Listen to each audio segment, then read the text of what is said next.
Welcome back to NGCon Academy ETA guideline. This lecture is very important to learn chapter number 8. ये lecture जो समझ जाए उसको chapter 8 बहुत आसान हो जाएगा उनके लिए। तो कोशिश करें कि इसको गौर से देखें और जिस तरह क्लासिफिकेशन जिस तरीके से मैं करा रहा हूँ इस तरीके से इसको फिर ये याद होना चाहिए आपको फिर ये। सबसे पहले हम प्लांट्स को क्लासीफाई करते हैं। जो साथ साथ मैं बोल रहा हूँ उसके ऊपर ज़रा फोकस करें। The very first important thing, plants जो है they were classified into two important groups. एक ग्रुप हमारे पास यहाँ पे है थैलोफाइट्स। थैलोफाइट्स, अच्छा, फाइट्स का वर्ड जब यूज़ होता है तो ये प्लांट्स के लिए यूज़ होता है, ठीक है। एंड दूसरा ग्रुप जो यहाँ हमारे पास है, दिस ग्रुप इज कॉल्ड एम्ब्रियोफाइट। ये जो सेकंड ग्रुप हमारे पास है दे आर एम्ब्रियोफाइट्स, ठीक है। अब ये जो मैंने क्लासिफिकेशन की है ये अकॉर्डिंग टू टू किंगडम है, ठीक है। बिल्कुल गौर से मेरी बात सुने, एम्ब्रियोफाइट्स और टेलोफाइट्स। अब आप ये याद कर लें कि ये जो एम्ब्रियोफाइट्स हैं according to 5 kingdom they are not plants, they are excluded from plants. और इसमें अब आपको दो ग्रुप्स मिलेंगे। एक इसमें आपको मिल जाता है एल्गी और दूसरा होता है फंजाई, ठीक है। गौर करें ज़रा, शाबाश। अकॉर्डिंग टू 5 किंगडम क्लासिफिकेशन ये एल्गी और फंजाई जो है they are excluded from plants, ये प्लांट्स में नहीं है। तो आपको ये याद होना चाहिए कि according to 5 kingdom classification all the plants must be embryophyte. 5 kingdom classification के मुताबिक जितने भी प्लांट्स हैं ये क्या है, ये एम्ब्रियोफाइट्स हैं, एम्ब्रियोफाइट्स। अब ये एम्ब्रियोफाइट्स जो हैं इसको ज़रा हम क्लासिफाई करते हैं। तो गौर से देखते जाएं, इस एम्ब्रियोफाइट्स में एक आपके पास आ जाएगा bryophytes, bryophytes, and these bryophytes are called non vascular plants. इसमें कोई वेस्कुलर सिस्टम नहीं होता, ठीक है। दूसरी बात इसमें यह है कि इसकी प्लांट बॉडी जो है ये गेमिटोफाइट बॉडी होगी। आगे जाके आपको ये समझाऊंगा कि गेमिटोफाइट इसको क्यों कहते हैं और स्पोरोफाइट इसको क्यों कहते हैं, ये सारी चीज़ें क्यों है। गौर से देखिए, तो ब्रायोफाइट्स आर नॉन वेस्कुलर। जो हमारे पास एम्ब्रियोफाइट्स हैं, इन एम्ब्रियोफाइट्स में अब देखना यह है कि कौन कौन से प्लांट्स इसके अंदर मौजूद है। नंबर 1 इसमें हमारे पास होता है ब्रायोफाइट्स। एक तो ब्रायोफाइट है, दूसरा आ जाता है ट्रैकियोफाइट्स। ट्रैकियोफाइट्स, अब देखें, they are called vascular plant. ये वेस्कुलर प्लांट्स हैं और इसकी जो प्लांट बॉडी है इसमें मेजर डोमिनेंट बॉडी वो स्पोरोफाइट बॉडी होती है। आगे हम फिर हर एक प्लांट में ये देखेंगे कि किस में स्पोरोफाइट है और किस में गेमिटोफाइट है, ठीक है। तो ये इसकी tracheophytes and bryophytes they belong to embryophytes. According to 5 kingdom classification these two are plants and ये प्लांट्स में नहीं है अकॉर्डिंग टू 5 किंगडम। अब जरा एक और चीज़ गौर से देखें, ये इंतहाई इंपॉर्टेंट है। इस ट्रैकियोफाइट्स में आपको सब फाइलम्स मिलेंगे। वो सब फाइलम्स कौन कौन से हैं अब हमने वो देखने हैं। एक को कहा जाता है psilopsida, psilopsida. Second one which contain true leaves, stem, this is Lycopsida, Lycopsida.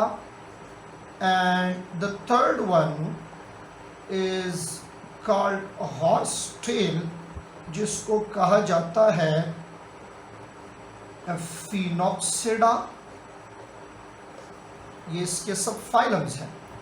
And the last one which contain higher plants, which is very very important, this is called Pteropsida. These are the 4 subphylums of Tracheophytes. ये आपके पास इसकी classification है. अब ये याद रखें कि इस Pteropsida में फिर 3 क्लासेस हैं. Pteropsida में फिर 3 क्लासेस हैं हमारे पास, and they are, number 1 is called Felicini. आगे जाके इस हर एक को हम पढ़ेंगे. Second one is called Gymnosperm and third one is called Angiosperm. फिर इस Angiosperm में हमारे पास 2 और हैं जिसको कहा जाता है Monocot and the second one is called Dicot. ये ओवरऑल आपके पास क्लासिफिकेशन है प्लांट की. ज़रा इसको रिवाइज करें ताकि आपको प्रॉब्लम्स ना हो एमसीक्यू सॉल्व करने में कि कौन सा प्लांट किस से बिलोंग करता है. तो ये प्लांट्स 2 ग्रुप्स में डिवाइडेड हैं, thallophyte and embryophyte. Thallophyte contain algae and fungi. ये ग्रुप इस वक्त 5 किंगडम क्लासिफिकेशन में ये प्लांट में नहीं है. According to 5 kingdom classification only embryophytes are called plants. फिर एम्ब्रियोफाइट 2 तरह के हैं, bryophyte and tracheophyte. One is non vascular and the other is vascular plant. ठीक है. फिर वेस्कुलर प्लांट्स में सिलोप्सिडा, लाइकोप्सिडा, फिनोप्सिडा, टीरोप्सिडा, ये हमारे पास इसके सब फाइलम्स हैं. क्लियर हो गई बात. आपने इस क्लासिफिकेशन सिस्टम को याद ऐसे करना है और KPCO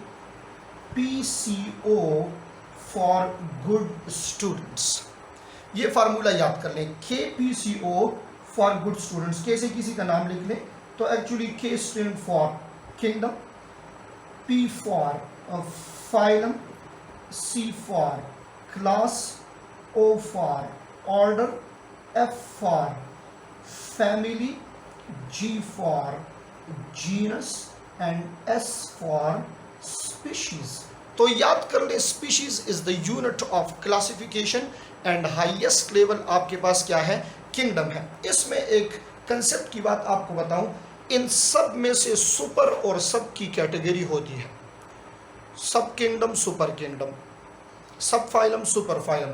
बट जीनस एक ऐसा है जिसमें आप याद रखिए कि नो सब एंड सुपर. इसमें सुपर और सब की कैटेगरी जो है ये नहीं होगी. बात क्लियर हो गई है. ये आपके पास ओवरऑल प्लांट्स की क्लासिफिकेशन है कि अकॉर्डिंग टू 5 किंगडम क्लासिफिकेशन हमने प्लांट्स को कैसे डिवाइड किया हुआ है. ठीक है.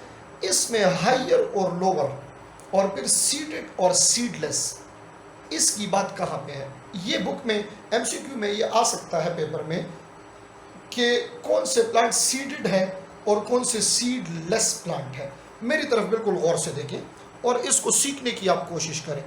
यहाँ पे जो जिम्नोस्पर्म और एंजियोस्पर्म है, सिर्फ ये दोनों आपके पास सीडेड है. जिम्नोस्पर्म और एंजियोस्पर्म सिर्फ ये 2 सीडेड है. बाकी सारे जो है वो क्या है, वो स्पोर प्रोड्यूसिंग प्लांट है. सिर्फ ये 2 सीडेड है, बाकी सारे स्पोर प्रोड्यूसिंग प्लांट है. ये 3 जो है ये spore producing. Pteropsida contain both seeded and seedless plant. जो सीडलेस है वो फिलिसिनी है, जो सीडेड है वो क्या है, जिम्नोस्पर्म एंड एंजियोस्पर्म प्लांट्स है. और इससे पहले लेक्चर मैंने कहा था कि इन सब प्लांट्स में से हमारे पास प्रिमिटिव ओल्डेस्ट प्लांट कौन सा है, तो ये आपके पास ट्रीज है. और ट्रीज में से कौन से ट्रीज, जिम्नोस्पर्मिक ट्रीज जो है ये ओल्डेस्ट प्लांट है हमारे पास. क्लियर हो गई ये बात. अब हमने आगे जाके ऐसे करना है कि इसमें से हम एक एक को एक्सप्लेन करेंगे. ब्रायोफाइट्स को, फिर सिलोप्सिडा, लाइकोप्सिडा, फिनोप्सिडा, इसको एक्सप्लेन करेंगे. बट इसमें सबसे ज़रूरी चीज़ ये होगी कि हम एक चार्ट बनाएंगे और उसमें हम ये सिलोप्सिडा, लाइकोप्सिडा, फिनोप्सिडा, टीरोप्सिडा, इसकी डिफ्रेंशिएशन करेंगे कि कहाँ पे लीव्स हैं, कहाँ पे रूट्स हैं, कहाँ पे स्टेम है. ये सारी चीज़ें इसको डिफ्रेंशिएट करना होगा. This will be very important. ठीक है. तो कोशिश करें ये जो क्लासिफिकेशन ड्रा की है इसको इसी तरह आप याद करें ताकि एमसीक्यूज़ में आपको प्रॉब्लम ना हो। इससे ऐसे एमसीक्यूज़ आ सकते हैं कि suppose psilopsida belong to vascular plant या नॉन वेस्कुलर प्लांट, तो आपने क्या कहना है ट्रैक्योफाइट्स है ये, तो ये वेस्कुलर प्लांट्स है हमारे पास। क्लियर हो गई ये बात। आगे हमने इसमें से हर एक को एक्सप्लेन करना है।